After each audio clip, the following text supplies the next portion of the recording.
Holdings specifically, and clearly there's been a lot of focus on that as well. It's a company with a market cap of about 33 billion.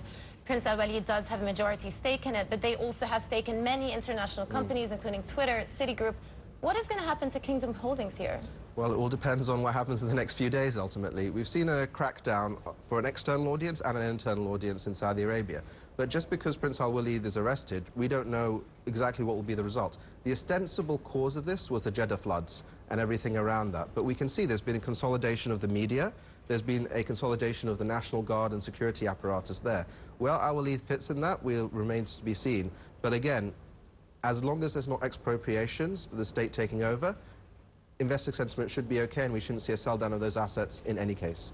I was in Saudi a couple of years ago when the Tawadul first opened to foreign investors, and at the time you heard from the exchange chairman and from a lot of Saudi ministers that this was an opportunity for greater transparency in the corporate sector.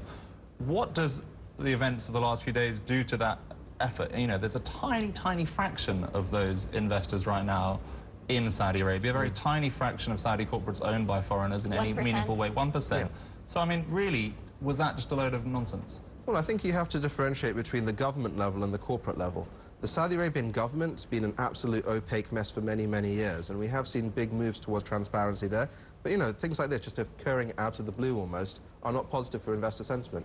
On the corporate level, we've seen a dramatic improvement in the actual corporate transparency. I think that needs to continue. And again, once this settles, they need to make sure rule of law is maintained. They need to show predictability to be successful. Ahmad, thanks so much for joining us this morning. A lot to watch in the coming days, we expect, as well, with this. Ahmad Mustaq, he's the Co-Chief Investment Officer at Capricorn Fund Management.